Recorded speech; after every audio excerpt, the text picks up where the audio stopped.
ಇನ್ನು ರೋಜಾ ಯಾರು ಇರಬಹುದು ಮತ್ತು ಯಾರು ಬಿಡಬಹುದು ಮತ್ತು ಎಂತಹ ಸಂದರ್ಭದಲ್ಲಿ ನಾವು ರೋಜಾವನ್ನು ಮುರಿಯಬಹುದು ಮತ್ತು ರೋಜಾವನ್ನು ಬಿಡಬಹುದು, ಅದರ ಬಗ್ಗೆ ನಾವು ನಿನ್ನೆ ಕೇಳಿದ್ವಿ. ಇವತ್ತು ಮಸಲುಗಳಿದೆ. ನಾವು ಕೇಳಿದ್ವಿ, ಪ್ರವಾಸನಲ್ಲಿ ಯಾರು ಜನರು ಹೋಗುತ್ತಾರೆ ಅವರು ರೋಜಾವನ್ನು ಬಿಡಬಹುದು. ಈ ಪ್ರವಾಸನಲ್ಲಿ ಹೋಗುವ ಜನರು ಈ ರೀತಿ ಇರುತ್ತಾರೆ ಸರ್ ಜನರು. ಆದ್ರೆ ನನಗೆ ರೋಜಾ ಇಡೋದು ರೂಢಿ ಆಗಿಬಿಟ್ಟಿದೆ. ಅರ್ಧ ರಂಜಾನ್ ನಾನು ರೋಜಾ ಇಟ್ಟಿದ್ದೇನೆ. ಈಗ ನಡ್ರಾಕ್ ನಾನು ಪ್ರವಾಸ ಹೋಗಿದ್ರೇನೆ, ನಾನು ರೋಜಾ ಇಟ್ಟು ಹೋಗಿದ್ರೆ ನನಗೇನು ಸಮಸ್ಯೆ ಬರುವುದಿಲ್ಲ. ಯೋಗ್ಯತೆ ಇದೆ ಎಷ್ಟು ನಾನು ಪ್ರವಾಸ ಮಾಡಬಹುದು ರೋಜಾನಲ್ಲಿ. ನಾನು ಪ್ರವಾಸನಲ್ಲಿ ರೋಜಾ ಇಟ್ಟು ನಾನು ಪ್ರವಾಸ ಮಾಡಬಹುದಿಲ್ಲ. ಒಬ್ಬೊಬ್ರು ಈ ರೀತಿ ಪ್ರಶ್ನೆ ಕೇಳ್ತಿರ್ತಾರ. ನಾನು ಪ್ರವಾಸ ಮಾಡಕ್ ಕುಂತಿದ್ದೇನೆ, ಆದ್ರೆ ದೂರ ಇದೆ ಪ್ರವಾಸ, ರೋಜಾ ಇಟ್ಟು ನಾನು ಮಾಡೋದು ಇಚ್ಛೆನಿದೆ. ಈಗ ಅನುಮತಿ ಇದೆ ಇಲ್ಲ ಶರೀಯತ್ನಲ್ಲಿ. ಶರೀಯತ್ ಏನ್ ಹೇಳಕ್ ಕುಂತಿದೆ ಅಂದರೆ, ಈ ರೀತಿ ಯಾರಾದ್ರೆ ಪ್ರವಾಸವನ್ನು ಮಾಡಕ್ ಕುಂತಿದಾರ, ಇಲ್ಲಾಂದ್ರೆ ಪ್ರವಾಸ ಮಾಡೋರು ಜನರ ಜೊತೆ ಯಾರಾದ್ರೂ ಇದಾರಪ್ಪ ಜೊತೆಗೆ ಅಂದರೆ, ಅವರು ಪ್ರವಾಸನಲ್ಲಿ ರೋಜಾ ಇಟ್ಟರೆ ಅವ್ರಿಗೆ ಯಾವುದೇ ತರಹದ್ದು ಸಮಸ್ಯೆ ಬರೋದಿಲ್ಲ, ತೊಂದರೆ ಬರೋದಿಲ್ಲ. ಅಂದ್ರೆ ಅವರು ರೋಜಾ ಇಡೋದು ಚಲೋ ಇದೆ, ರೋಜಾ ಇಡಬಹುದು. ಏಕೆಂದ್ರೆ ಇಚ್ಛೆ ಇದೆ, ನಾನು ರೋಜಾ ಇಟ್ಟು ನಾನು ಪ್ರವಾಸ ಮಾಡಿದ್ರೆ ನನ್ಗೇನಿಲ್ಲಪ್ಪ ನಾನು ಇಡಬಹುದು ಅಂತ ಇಚ್ಛೆ ಇರ್ತಾರೆ. ಒಬ್ಬರು ಜನರು ಇಚ್ಛೆ ಇರುತ್ತದೆ, ಅವರು ಪ್ರವಾಸನಲ್ಲಿ ರೋಜಾ ಇಟ್ಟು ಪ್ರವಾಸ ಮಾಡಬಹುದು, ಇನ್ನೂ ಚಲೋ ಇದೆ. ಹಂಗಿಲ್ಲಪ್ಪ ನಾನು ಪ್ರವಾಸ ಮಾಡಿದ ನಂತರ ನನಗೆ ಸಮಸ್ಯೆ ಬರ್ತೈತಿ ಮತ್ತು ಪ್ರವಾಸನಲ್ಲಿ ತೊಂದರೆ ಆಗುತ್ತದೆ ಅಂದ್ರೆ ರೋಜಾ ಬಿಡಬಹುದು ನೀವು, ಹಂಗೇನಿಲ್ಲ. ಮತ್ತು ಬಿಟ್ಟಿದ್ರೆ ನೀವು ಪಾಪಿ ಆಗುದಿಲ್ಲ, ಇದು ನಾವು ತಿಳ್ಕೊಬೇಕು. ಮತ್ ಮುಂದೆ ಹೇಳಿದ್ರು, ಈಗ ನನ್ನ ಬದ್ಲಿ ಬೇರೆ ಯಾರಾದ್ರೆ ರೋಜಾ ಇರಬಹುದು ಇಲ್ಲ, ನನಗೆ ರೋಜಾ ಇರಕ್ ಆಗುತ್ತಿಲ್ಲ, ಈಗ ನನ್ನ ಬದ್ಲಿ ಯಾರಾದ್ರೆ ಇರಬಹುದಿಲ್ಲ. ಈಗ ನನಗೆ ರೋಜಾ ಇರಕ್ ಆಗುತ್ತಿಲ್ಲ ತಿಳ್ಕೊಳ.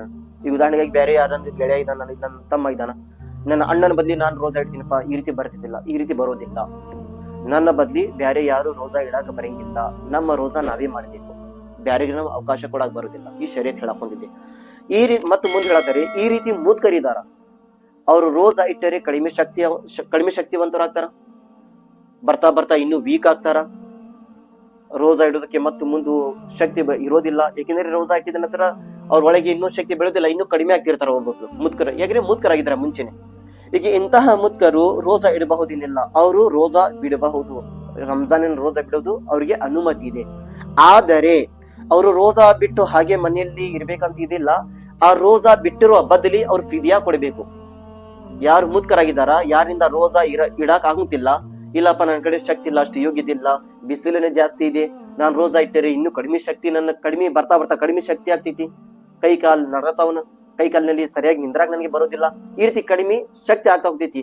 ಈಗ ಇಂತಹ ಮುತ್ಕರ ಏನ್ ಮಾಡ್ಬೇಕು, ಇದರ ಬದಲಿ ಫಿದಿಯಾ ಕೊಡಬೇಕು. ಫಿದಿಯಾ ಅಂದರೆ ಮಿಸ್ಕೀನ ಜನರಿಗೆ 2 ಸಮಯದ ಊಟ, ಹೊಟ್ಟಿ ತುಂಬಾ ಊಟ ಮಾಡಿಸ್ಬೇಕು.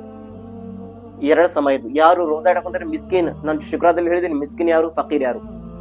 ಮಿಸ್ಕೀನ್ ಯಾರ ಕಡೆ ದುಡ್ಡು ಇಲ್ಲ, ಮನಿ ಇಲ್ಲ, ಇರೋದಕ್ಕೆ ಏನು ಇಲ್ಲ, ಸಾಮಾನು ಇಷ್ಟು ಬರ್ತಂದಲ್ಲಿದಾರ, ಅವ್ರು ಭಿಕ್ಷೆ ಕೇಳಿ ತಿನ್ನಕ್ ಕುಂತಿದಾರ, ಕೇಳಿ ಅವ್ರು ಊಟ ಮಾಡಕ್ ಕುಂತಿದಾರ. ಇಂತಹ ಜನರಿಗೆ 2 ಸಮಯದ ಏನಿದೆ ನೀವು ಹೊಟ್ಟಿ ತುಂಬಾ ಊಟ ಮಾಡಿಸ್ಬೇಕು. ಯಾರು ಮುತ್ಕರು, ಯಾರಿಗೆ ರೋಜಾ ಇರಾಕ್ ಆಗುತ್ತಿಲ್ಲ, ಯಾರ ಒಳಗೆ ಶಕ್ತಿ ಇಲ್ಲ, ಇಂತಹ ಮುತ್ಕರು ಏನ್ ಮಾಡ್ಬೇಕು, ಮಿಸ್ಕಿನ್ ಜನರಿಗೆ 2 ಸಮಯದ ಹೊಟ್ಟಿ ತುಂಬಾ ಊಟವನ್ನು ಮಾಡಿಸ್ಬೇಕು. ಮತ್ ಹೇಳಕೊಂತಾರ ಅವರು, ಇದು ಊಟ ಮಾಡಿಸೋದು ವಾಜಿಬಿದೆ, ನಿಮ್ಮ ಮೇಲೆ ಏನಿದೆ ವಾಜಿಬಿದೆ. ಇದರ ಬದ್ಲಿ ಇಡೀ ರೋಜಾದ ಬದ್ಲಿ ಇಡೀ ದಿನ ಏನಿದೆ ಸದ್ಕಾ ಬರಾಬರಿ ಎಷ್ಟು ದುಡ್ಡು ಆಗುತ್ತದೆ ಅಷ್ಟು ದುಡ್ಡು ಮಿಸ್ಕಿನ್ಗೆ ಕೊಡ್ರಿ ನೀವು. ಸದ್ಕಾ ಈಗ ನಿಮ್ಮ ಮೇಲೆ ರಂಜಾನ್ ಅಲ್ಲಿ ಒಬ್ಬೊಬ್ಬರ ಮೇಲೆ ಸದ್ಕಾ ಎಷ್ಟು ಬಂದಿದೆ, ಉದಾಹರಣೆಗಾಗಿ 100 ರೂಪಾಯಿ ಬಂದಿದ್ದು ತಿಳ್ಕೊರಿ ನೀವು. ನಿಮ್ ಕೈನಿಂದ 30 ರೋಜಾನೇ ಆಗುತ್ತಿಲ್ಲಪ್ಪ ಅಂದ್ರೆ 1 ರೋಜಾದ ಬದ್ಲಿ 1 ದಿನದ ಬದ್ಲಿ 100 ರೂಪಾಯಿ ಆ ಮಿಸ್ಕಿನ್ ವ್ಯಕ್ತಿಗೆ ನೀವು ಕೊಡಬೇಕು. ಇದು ಎಂತಹ ಜನರಿಗೆ ಯಾರು ಮುತ್ಕರಾಗಿದ್ದಾರ. ಆದ್ರೆ ನೋಡ್ರಿ, ರೋಜಾ ಬಿಟ್ಟಿದ್ರೇನೆ ಅವ್ರ ಕಡೆ ಶಕ್ತಿ ಇಲ್ಲ ಅಂದ್ರೆ ಈ ರೀತಿ ಶರೀಯತ್ ಅನುಮತಿ ಕೊಟ್ಟಿದೆ ಅವರಿಗೆ. ಈ ರೀತಿ ಅವ್ರು ಮತ್ ಸಹಾಯ ಮಾಡಬೇಕು ಬಡವರಿಗೆ. ಯಾಕೆಂದ್ರೆ ನಿಮ್ ಕಡೆ ಯೋಗ್ಯತೆ ಇಲ್ಲ ಶಕ್ತಿ ಇಡೋದಕ್ಕೆ ರೋಜಾ, ಇದ್ರ ಬದ್ಲಿ ಈ ಕೆಲಸ ಮಾಡ್ರಿ, ಅದ್ರ ಪುಣ್ಯ ಪಡ್ಕೋರಿ. ಈ ರೀತಿ ಹೇಳಕ್ ಕುಂತಿದಾರ ಅವ್ರು. ಮತ್ ಮುಂದೆ ಹೇಳಿದ್ರು, ಇಂಥವ್ರು ಮುತ್ಕರಿದಾರಪ್ಪ, ಒಬ್ಬೊಬ್ರು ಮುತ್ಕರ ಆಗಿರ್ತಾರ. ಕೆಟ್ಟ ಬಿಸಿಲಿನಲ್ಲಿ ಅವ್ರ ಕಡೆ ಶಕ್ತಿ ಇರುವುದಿಲ್ಲ, ಬಿಸಿಲು ಜಾಸ್ತಿ ಇದೆ, ನೀರಾಡ್ಸಿ ಆಗ್ತೈತಿ, ಹೊಳ್ಳ ಮಳೆ ನೀರ್ ಕುಡಿಲೇಬೇಕು, ಊಟ ಮಾಡಲೇಬೇಕು. ಯಾಕೆಂದ್ರೆ ಆ ರೀತಿ ಬಿಸಿಲನ್ನ ಜಾಸ್ತಿ ಬೆಳಕ್ ಕುಂತಿದೆ. ಈಗ ರಂಜಾನ್ ತಿಂಗಳ ಅತಿ ಜಾಸ್ತಿ ಬಿಸಿಲಿನಲ್ಲಿ ಬರೋದು. ಈಗ ಇಂತಹ ಮುತ್ಕರು ಬಿಸಿಲಿನಲ್ಲಿ ಬಿಸಿಲು ಜಾಸ್ತಿ ಇದ್ದಿದ ನಂತರ ಏನು ರೋಜಾ ಇಡಾಕ ಅವ್ರ ಕಡೆ ಹಂಗಿಲ್ಲ. ಮತ್ತು ಮುಂದೆ ಏನಿದೆ, ಇದು ಥಂಡಿ ಕಾಲ ಬರ್ತಿತ್ತಲ್ಲ, ಅವಾಗ ರಂಜಾನಿನ ರೋಜಾ ಅವ್ರು ಇಡಬಹುದು ಕಜಾ ಮಾಡಿ. ಈ ಕೆಟ್ಟ ಬಿಸಿಲು ಇದ್ದಿದ ನಂತರ ಅವ್ರ ಕಡೆಯಿಂದ ರೋಜಾ ಇಡಾಕ ಆಗುತ್ತಿಲ್ಲಪ್ಪ ಅಂದ್ರೆ ಮತ್ ಮುಂದೆ ಇದು ಥಂಡಿ ಕಾಲ ಬರ್ತೈತಿ, ಅವಾಗ ಇಡ್ರಿ ಅಲ್ಲ ರೋಜಾ, ಅವಾಗ ಇಡಬಹುದು ನೀವು ರೋಜಾ. ಈಗ ಇರಾಕ್ ನಿಮ್ ಕಡೆ ಏನಾದ್ರೆ ಯೋಗ್ಯತೆ ಇಲ್ಲಪ್ಪ ಅಂದ್ರೆ ಇಡಿರಿ, ಮುಂದೆ ಥಂಡಿ ಕಾಲನಲ್ಲಿ ಇಡಬಹುದು ರೋಜಾ. ಈ ರೀತಿ ಹೇಳಕ್ ಕುಂತಿದ್ದಾರೆ ಇವರು. ಮತ್ ಮುಂದೆ ಹೇಳಿದ್ರು, ಫಿದಿಯಾ ಕೊಡೋದಕ್ಕೆ ಇಷ್ಟು ನಿಮ್ ಕಡೆ ಯೋಗ್ಯತೆ ಇಲ್ಲ, ರೋಜಾ ಇಟ್ಟಿಲ್ಲ ಅಂದ್ರೆ, ಠೀಕೆ ಅವ್ರು ಹೇಳ್ದ ಅಗರ್ ಫಿದಿಯಾ ದೇನೆ ಕೆ ಬಾದ್ ಇತನಿ ತಾಕತ್ ಆ ಗಯಿ, ಅಂದರೆ ಫಿದಿಯಾ ಕೊಟ್ಟಿದ ನಂತರ, ಒಬ್ಬೊಬ್ರು ಫಿದಿಯಾ ಕೊಟ್ಟಿರ್ತಾರ, ಮಿಸ್ಕಿನ್ಗೆ ನೀವು ಫಿದಿಯಾ ಕೊಟ್ಟಿದ್ದೀರಾ, 2 ಸಮಯದ ಹೊಟ್ಟಿ ತುಂಬಾ ಊಟ ಮಾಡ್ಸಿದ್ದೀರಾ, ಇಲ್ಲಾಂದ್ರೆ ದುಡ್ಡು ಕೊಟ್ಟಿದ್ದೀರಾ, ಆ ಮಿಸ್ಕಿನ ದುವಾನಿಂದ ನಿಮ್ ಒಳಗೆ ಶಕ್ತಿ ಬಂತು, ಮೂತ್ರ ಒಳಗೆ ಶಕ್ತಿ ಬಂತು. ಆ ಶಕ್ತಿ ಬಂದಿದ ನಂತರ ನಾನು ರೋಜಾ ಇಡಬಹುದು, ಮೂತ್ರ ಒಳಗೆ ಶಕ್ತಿ ಬಂದಿದ್ದು ನಾನು ರೋಜಾ ಇಡೋದಷ್ಟು ಅವ್ರ ಕಡೆ ಶಕ್ತಿ ಬಂದಿದೆ. ಆದ್ರೆ ಅವರು ರೋಜಾ ಇಡಾಕ್ ಕುಂತಿಲ್ಲ, ಹಾಗೆ ಫಿದಿಯಾ ಕೊಡಾಕ್ ಕುಂತಿದ್ದಾರೆ. ಅಂದರೆ ಆ ಫಿದಿಯಾ ನಫಿಲ್ ನಲ್ಲಿ ಜಮಾ ಆಗ್ತೈತಿ. ಎದರ ಒಳಗೆ ಜಮಾ ಆಗ್ತೈತಿ? ನಫಿಲ್ ನಲ್ಲಿ ಜಮಾ ಆಗ್ತೈತಿ. ಮತ್ತು ಎಷ್ಟು ರೋಜಾ ಕಜಾ ಆಯ್ತು, ಅವ್ರ ರೋಜಾ ಮತ್ತು ಹೊಳ್ಳಿ ಇಡಬೇಕು. ಯಾಕೆಂದ್ರೆ ಹೊಳ್ಳಿ ಶಕ್ತಿ ಅವ್ರ ಒಳಗೆ ಮತ್ತು ಬಂತು, ಮುತ್ಕರ ಒಳಗೆ. ಮುಂಚೆ ಕಡಿಮೆ ಶಕ್ತಿ ಇತ್ತು, ಫಿದಿಯಾ ಕೊಡಾಕ್ ಕುಂತಿದ್ದು. ಫಿದಿಯಾ ಕೊಡ್ತಾ ಕೊಡ್ತಾ ಅವ್ರ ಒಳಗೆ ಮತ್ತು ಹೊಳ್ಳಿ ಶಕ್ತಿ ಬಂತು. ಈಗ ಶಕ್ತಿ ಇಡೋದು ಬಂದಿದೆ, ರೋಜಾ ಎದ್ದರ ಬಂದಿದೆ ಅಂದರೆ ಫಿದಿಯಾ ಕೊಡೋದು ಬಂದ್ ಮಾಡ್ಬೇಕು, ಕಜಾ ಆಗಿದ್ದು ರೋಜಾ ಸ್ಟಾರ್ಟ್ ಮಾಡ್ಬೇಕು. ಇಲ್ಲಪ್ಪ ನಮ್ ಕಡೆ ಶಕ್ತಿನಿಲ್ಲ, ನಾನು ಮತ್ತು ರೋಜಾ ಸ್ಟಾರ್ಟ್ ಮಾಡಿದ್ರೆ ಮತ್ತು ಕಡಿಮೆ ಶಕ್ತಿ ಆಗ್ತೈತಿ ಅಂದ್ರೆ ಫಿದಿಯಾ ಕಂಟಿನ್ಯೂ ಮಾಡ್ರಿ, ಫಿದಿಯಾ ಕೊಡ್ತಾರ್ರಿ. ಈ ರೀತಿ ಹೇಳಕ್ ಕುಂತಾರ. ಮತ್ತು ಮುಂದೆ ಹೇಳಿದ್ರು ರಾಷ್ಟ್ರ ಮಸಲಾ, ಯಾರಾದ್ರೆ ಕಾಯಂ ರೋಜಾ ಇಡೋದಕ್ಕೆ ಮನ್ನತ್ ಮಾಡಿದ್ರು, ಮನ್ನತ್ ನಿಯತ್ ಮಾಡ್ಕೊಂಡ್ರು, ನಾನು ಕಾಯಂ ರೋಜಾ ಇಡ್ತೀನಪ್ಪ, ನಾನು ಬಿಡಂಗಿಲ್ಲ, ಈ ರೀತಿ ಅವರು ಮನ್ನತ್ ಮಾಡಿದ್ರು. ಅವ್ರ ಬರಾಬರ್ ರೋಜೆ ರಖೆ ತೋ ಕೊಯ್ ಕಾಮ್ ನಹಿ ಕರ್ ಸಕ್ತಾ, ಈ ಡೈಲಿ ಕಂಟಿನ್ಯೂ ರೋಜಾ ಇಟ್ಕೊಂಡು ಹೋದ್ರು ಅವ್ರು. ಯಾಕಂದ್ರೆ ನಿಯತ್ ಮಾಡಿದ್ರು, ನಾನು ಯಾವತ್ತು ರೋಜಾ ಬಿಡಂಗಿಲ್ಲ, ನಾನು ಕಾಯಂ ರೋಜಾ ಇಡ್ತೀನಿ. ಈಗ ರೋಜಾ ಇಟ್ಟು ಅವರು ಈ ರೀತಿ ಅವರು ವೀಕ್ ಆದ್ರು, ಕಡಿಮೆ ಶಕ್ತಿವಂತರಾದ್ರು, ಯಾವುದೇ ಕೆಲಸನೇ ಮಾಡಕ್ ಆಗುತ್ತಿಲ್ಲ ಅವ್ರಿಂದ.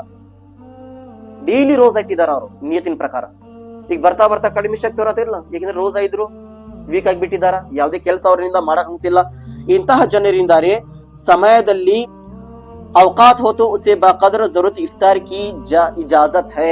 ಹಂಗೇನಾದ್ರೆ ಅತಿ ಜಾಸ್ತಿ ಕಡಿಮೆ ಶಕ್ತಿ ಆಗ್ತೈತಿಪ್ಪ, ಕೆಲಸ ಮಾಡಕ್ ಆಗುತ್ತಿಲ್ಲ ಅಂದ್ರೆ ಅವರು ರೋಜಾನಲ್ಲಿ ಇಫ್ತಾರ್ ಮಾಡಬಹುದು. ತಕ್ಷಣ ರೋಜಾನಲ್ಲಿ ಇಫ್ತಾರಿ ಏನೇ ರೋಜಾ ಬಿಡಬಹುದು. ಯಾರು ಮನ್ನತ್ ಮಾಡ್ಕೊಂಡ್ರು ರೋಜಾದು, ನಾನು ಕಂಟಿನ್ಯೂ ರೋಜಾ ಮಾಡ್ತೀನಿ, ಇಷ್ಟು ಕಂಟಿನ್ಯೂ ಮಾಡ್ಕೊಂಡ್ ಬಂದ್ರು, 2 ತಿಂಗಳ 3 ತಿಂಗಳ ಕಂಟಿನ್ಯೂ ರೋಜಾ ಮಾಡಿದ್ರು, 4ನೇ ತಿಂಗಳ 5ನೇ ದಿನ ಏನಿದೆ ಅವಾಗ ವೀಕ್ ಆದ್ರು, ಇವರು ಕಡಿಮೆ ಶಕ್ತಿವಂತರಾದ್ರು. ಈಗ ನೋಡಿದ್ರೆ ಬಹಳ ಸೀರಿಯಸ್ ಆಗಿದಾರಪ್ಪ. ಇಂತಹ ಸಂದರ್ಭದಲ್ಲಿ ಅವರು ರೋಜಾ ಇಫ್ತಾರಿ ಮಾಡಬಹುದು ತಕ್ಷಣ. ಮತ್ ಮುಂದೆ ಹೇಳಿದ್ರು, ಅವ್ರ ಹರ್ ರೋಜ್ ಕೆ ಬದಲೆ ಮೇ ಫಿದಿಯಾ ದೇ, ಮತ್ತು ಎಲ್ಲಾ ದಿನದ ಬದ್ಲಿ ಫಿದಿಯಾ ಕೊಡಬೇಕಂದ್ರೆ ಮನ್ನತ್ ಮಾಡ್ಕೊಂಡಿದ್ರು ಅವರು, ನಿಯತ್ ನಾನು ಡೈಲಿ ಇರ್ತೀನಿ ಅಂತ, ಅದ್ರ ಬದ್ಲಿ ಫಿದಿಯಾ ಕೊಡ್ರಿ. ಮತ್ತು ಅವ್ರು ಉಸ್ಟಿ ಬಿ ಕುವತ್ ನಾ ಹೋತೋ, ಇಲ್ಲಪ್ಪ ನಾನು ಮನ್ನತ್ ಮಾಡಿದ್ದೆ ಡೈಲಿ ರೋಜಾ ಇಡ್ತೀನಿ ಅನ್ನೋದು, ಈಗ ಫಿದಿಯಾ ಎಲ್ಲಾರು ಕೊಡ್ಬೇಕಂದ್ರೆ ಅಷ್ಟು ಯೋಗ್ಯತೆ ನನ್ ಕಡೆ ಇಲ್ಲ, ಊಟ ಮಾಡಿಸ್ಬೇಕಂದ್ರೆ ಯೋಗ್ಯತೆ ಇಲ್ಲ, 100 ರೂಪಾಯಿ ಸತ್ತ ಅದ್ರ ಬದ್ಲಿ ಕೊಡ್ಬೇಕಂದ್ರೆ ಯೋಗ್ಯತೆ ಇಲ್ಲ. ಮತ್ ಏನ್ ಮಾಡ್ಬೇಕು ಇವ್ರು? ಇಸ್ತಗ್ಫಾರ್ ಮಾಡ್ರಿ, ಅಸ್ತಗಫಿರುಲ್ಲಾ ಅಸ್ತಗಫಿರುಲ್ಲಾ ಅಸ್ತಗಫಿರುಲ್ಲಾ. ನೋಡ್ರಿ ಎಷ್ಟು ಅನುಮತಿ ಕೊಟ್ಟಿದೆ ನಮ್ಮ ಶರೀಯತ್ತು. ಫಿದಿಯಾ ಕೊಡೋದಕ್ಕೆ ಶಕ್ತಿ ಇಲ್ಲ. ಇದು ಎಂತಹ ಜನರಿಗೆ ಮತ್ತು ನೀವು ಮುತ್ಕರ್ ತಿಳ್ಕೊಂಡಿರ, ಇದು ಯಾರು ಮನ್ನತ್ ಮಾಡ್ಕೊಂಡಿದ್ರು ಕಾಯಂ ನಾನು ರೋಜಾ ಇಡ್ತೀನಿ, ಇಂತಹ ಜನರಿಗೆ ಇದು, ಇಂತಹ ಜನರಿಗೆ ಡೈಲಿ ಯಾರು 3 ತಿಂಗಳ ರೋಜಾ ಇಟ್ಟರು, 4ನೇ ತಿಂಗಳಿಗೆ ಯೋಗ್ಯತೆ ಇಲ್ಲ, ರೋಜಾ ಮುರಿದ್ರು. ಮತ್ತು ಫಿದಿಯಾ ಕೊಡ್ರಿ ಅಂತ ಹುಕ್ಮ ಬಂದಿದೆ ಶರೀಯತ್ನಲ್ಲಿ. ಫಿದಿಯಾ ಕೊಡೋದಕ್ಕೇನೋ ಶಕ್ತಿ ಇಲ್ಲ ಇವರಿಗೆ. ಫಿದಿಯಾ ಗೊತ್ತೈತಿಲ್ಲ, ಫಿದಿಯಾ ಅಂದ್ರೆ ಏನು? ಮಿಸ್ಕಿನ ಜನರಿಗೆ 2 ವಕ್ತಿನ, ಒಬ್ರಿಗೆ ಇಲ್ಲಾಂದ್ರೆ ಇಬ್ಬರಿಗೆ, ನಿಮ್ಗೆ ಎಷ್ಟು ಆಗ್ತೈತಿ, ಒಬ್ರಿಗೆ ಇಲ್ಲಾಂದ್ರೆ ಹೊಟ್ಟಿ ತುಂಬಾ ಊಟ ಮಾಡಿಸ್ರಿ 2 ಸಮಯದ, ಇದಕ್ಕೆ ಫಿದಿಯಾ ಅಂತಾರ. ಇದರ ಬದ್ಲಿ ಸತ್ಕಾ ಕೊಡ್ರಿ, ಎಷ್ಟು ಸತ್ಕಾದ ದುಡ್ಡು ಇದೆ ಅದು ಸತ್ಕಾದ ದುಡ್ಡು ಡೈಲಿ ಕೊಡ್ತಾರಿ ಒಂದ್ ರೋಜಾ ಬದ್ಲಿ. ಹಿಂಗ ಯಾರಾದ್ರೆ ಡೈಲಿ ನಿಯತ್ ಮಾಡಿ ಅವ್ರು ರೋಜಾ ಮುರಿದ್ರಪ್ಪ, ಇಡೋದಕ್ಕೆ ಶಕ್ತಿ ಇಲ್ಲ, ಫಿದಿಯಾ ಕೊಡೋದಕ್ಕೆ ಯೋಗ್ಯತೆ ಇಲ್ಲ ಅಂದರೆ ಇಸ್ತಗ್ಫಾರ್ ಮಾಡ್ರಿ, ಅಸ್ತಗಫಿರುಲ್ಲಾ ಅಸ್ತಗಫಿರುಲ್ಲಾ ಅಸ್ತಗಫಿರುಲ್ಲಾ, ಏನಲ್ಲ ನನ್ನನ್ನು ಕ್ಷಮೆ ಮಾಡು, ನನ್ನನ್ನು ಕ್ಷಮೆ ಮಾಡು, ನನ್ನನ್ನು ಕ್ಷಮೆ ಮಾಡು, ಈ ರೀತಿ ಹೇಳಾಕೊಂಡಿದ್ದಾರೆ. लास्ट मसला ಅನ್ನುತ್ತೆ नफल रोजा कस्दन नहीं तोड़ा बल्कि बिला इख्तियार टूट गया मसलन असनाए रोजा में हैज आगा. ಈಗ ನೋಡ್ರಿ ನಫಲ್ ರೋಜಾ ಇದ್ದರು, ಅವರಾಗಿ ಅವರು ಮುರಿದಿಲ್ಲ, ನೆನಪಾರಿ ಮುರಿತು ರೋಜಾ, ನೆನಪಾರಿ ಅವ್ರು ರೋಜಾ ಮುರಿದ್ರು. ತೋ ಮಸಲನ್ ಅಸ್ನಾए रोजा में हैज, ಉದಾಹರಣೆಗಾಗಿ ಈಗ ನಫಲ್ ರೋಜಾ ಇಟ್ಟಿದ್ರು ಯಾರಾದ್ರೂ ಹೆಣ್ಮಕ್ಕಳು, ಬೆಳಗಿನ ಜಾವದಲ್ಲಿ ಅವ್ರು ನಿಯತ್ ಮಾಡಿದ್ರು ನಾನು ಇವತ್ತು ನಫಲ್ ರೋಜಾ ಇಡ್ತೀನಿ, 12 ಗಂಟೆಗೆ ಅವರು ನಾಪಾಕ್ ಆದ್ರು, 10 ದಿನದ ನಾಪಾಕಿನಿದೆ, ತಕ್ಷಣ ನಾಪಾಕ್ ಅವ್ರ ಹೈಜ್ ಬಂತು. ಜಬ್ ಬಿ ಕಜಾ ವಾಜಿಬ್ ಹೈ, ಇಂತ ಸಂದರ್ಭದಲ್ಲಿ ರೋಜಾ ಬೆಳಗಿನ ಜಾವದಲ್ಲಿ ನಿಯತ್ ಮಾಡ್ಕೊಂಡ್ರು, 12 ಗಂಟೆಗೆ ನಾಪಾಕ್ ಆದ್ರೆ ಅಂದ್ರೆ ಅವ್ರ ರೋಜಾ ಅಲ್ಲಿ ಮುರಿತು. ಆದ್ರೆ ಏನು ಅವ್ರದ್ದು ರೋಜಾ ಮುರಿತಿಲ್ಲ, ಅವ್ರ ಮ್ಯಾಲೆ ಮತ್ತು ಅದು ಕಜಾ ಆಯ್ತು. 10 ಡೇಸ್ ಮುಗ್ದಿದ ನಂತರ ನಫಿಲ್ ರೋಜಾನಲ್ಲಿ ಏನ್ ನಾಪಾಕ್ ಆಗಿದ್ರು 10 ದಿನ ಆಗಿದ ನಂತರ ಮತ್ತು ಆ ರೋಜಾ ನಫಿಲ್ ರೋಜಾ ಕಜಾ ಮಾಡಬೇಕು. ಈ ರೀತಿ ಶರೀಯತಿನ ಮಸಲ ಇತ್ತು. ನಾಳೆ ಇನ್ಶಾಅಲ್ಲಾ ತಾಲಾ ಯಾವ್ಯಾವ್ದು ಹಬ್ಬನಲ್ಲಿ ರೋಜಾ ನಾವು ಇಡಬಾರದು ಅದರ ಬಗ್ಗೆ ನಾನು ನಾಳೆ ಕೇಳೋಣ. ಅಲ್ಲಾಹ್ K ಬಾರ್ಗಾ May ದುಆ Kurtha hmm, I ಮೇರೆ ಮಾಲಿಕ್ ಮೌಲಾ